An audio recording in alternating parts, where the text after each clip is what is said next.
It's possible that his murder had nothing to do with all that.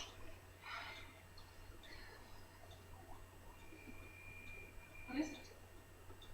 Well, obviously, Mark didn't want his people to get a hold of this. He slipped it into my pocket. What's it for? No, it's a locker key. But what locker and where? Just a minute.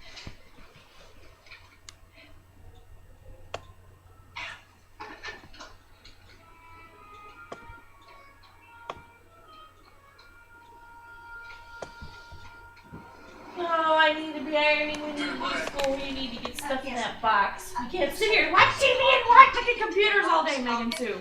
I'm drawing. Huh? I'm drawing. You what? Drawing. This morning for double parking. Where? Outside the Midtown train terminal. Thank you, Lieutenant.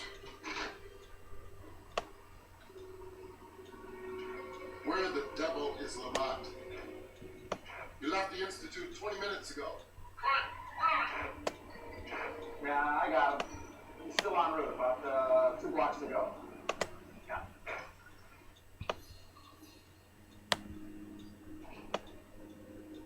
So on the route, they showed it inside there.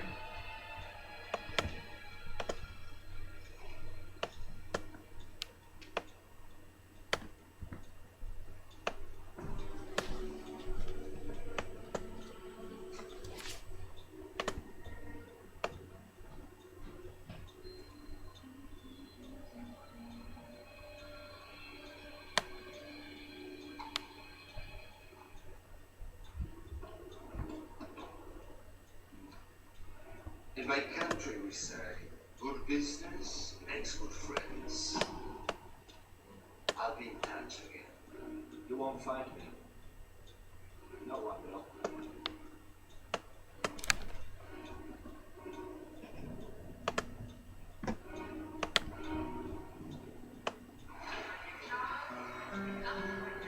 You were right about the locker, Jessica. I found these in it. And this was addressed to you. Oh. Jess, no need to panic. Mrs. Parker's revenge solved the problem neatly, affectionately marked. What does it mean? Mrs. Parker, she was a character in one of my Inspector Dyson books. He mentioned them last night. Do you remember? Well, let's hope he'll clarify it for us in this tape.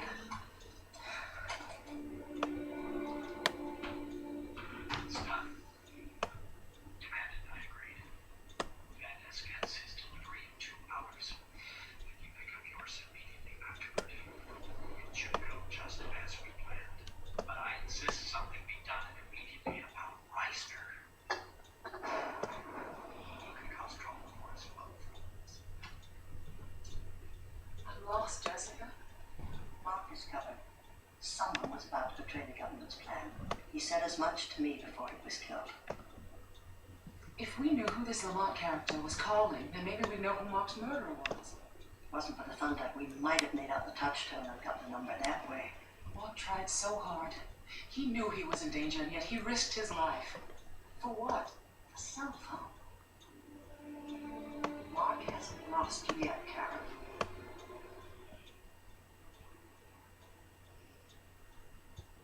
The Lamont cell phone won't be hard to track down, Mrs. Fletcher. You want to know who he called just after 10 this morning.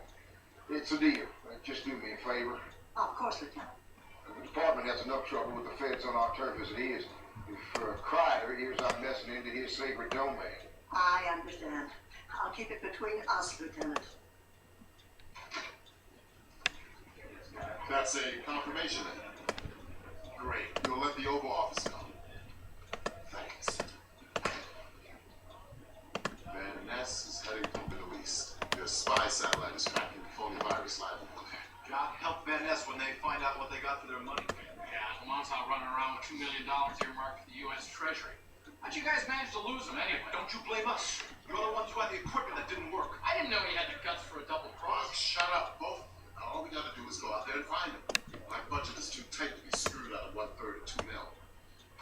Why don't we start getting this stuff cleared out of here before they charge us for the day? Doing the best we can, sir.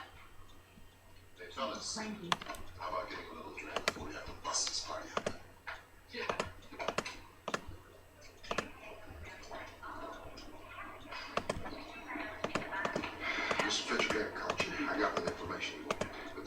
fellow made on his cell phone. We traced it to a Starbucks coffee house 2 blocks from here. At what time was that? Like you said, 10:22 this morning. And the coffee was still hot. Come in. Bear with me, Lieutenant. I have a good idea who killed Mark Reisner. Robert, please speak up to the microphone. They're thinking about hiring.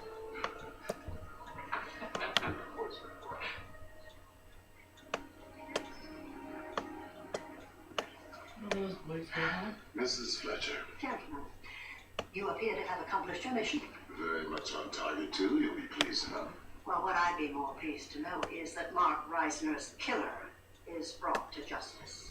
Well, I wish you good luck, Mrs. Fletcher, but if you'll excuse me, I have a plane to catch. Lieutenant Bragg, Atlanta PD. This will only take a minute or two, Mr. Mitchell. Since I think I know who murdered Mark and why, I didn't think it would be prudent to confront his killer without a little backup. Well, you think it was one of us? Mark told me that the sting used to entrap Van Ness with an imitation virus might have been a plot to steal and sell the real virus. At 10:22 this morning, right after Dr. Lamont's first meeting with Van Ness, Lamont made a phone call to his partner. One of you. A call that Lieutenant Bragg traced to the coffee house 2 blocks from this hotel.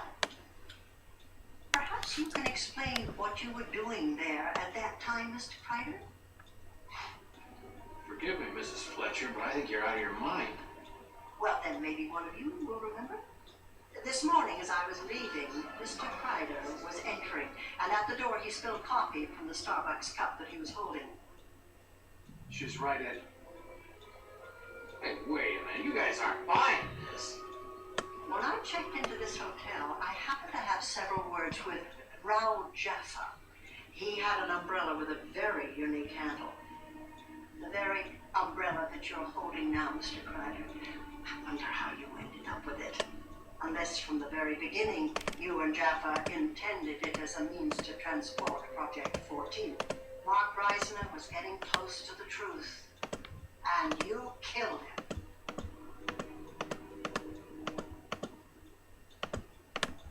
Yeah, if it hadn't been for that Boy Scout, we wouldn't be here right now. Hey, zero move, guys. Unless I break this thing and we all go together. And millions of other people. You have a perfect record with your agency. What is it worth? $15 million is what it's worth. And shut up. The buyers are out there, folks. You kept a routine tab on Jaffa till you discovered he was trying to corrupt Lamont. Trying. Yeah. Jaffa had a bag. Money, women, you name it. Anyway, it's adios, people. Don't anybody try to move. Look, Ed, we can make a deal, and I'm sure you have a ticket to get somewhere. I promise you, it'll be helpful. Just look at it. Let us know what it means if it gets into their heads.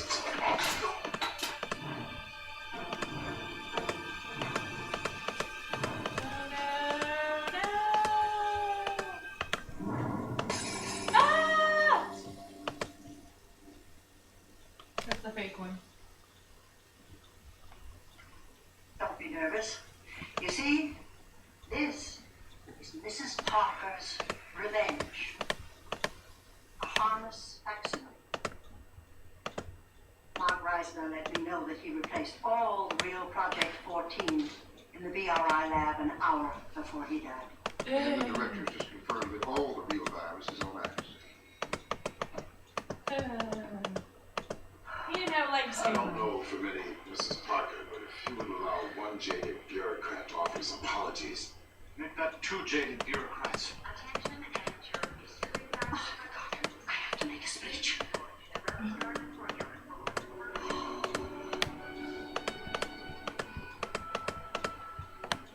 I keep coming out here to get my book, and I keep going down. Well, gentlemen, I expected you to be on the plane by now. Mrs. Fletcher. We got a call. My people caught up with Dr. Lamont and his 2 million in Seattle, headed who knows where. But Nate and I decided we couldn't leave without finding out who the hell is Mrs. Parker. It finally dawned on me what Mark was telling me in code. You see, in one of my books, Mrs. Parker knows her husband is intending to murder her by lacing her orange juice with strychnine. So she switched glasses. Mrs. Parker's revenge. Have you ever considered government service? The agency could sure use a talent like yours. That goes double for the CIA. Thanks, gentlemen. Well, I've had my fill of clandestine.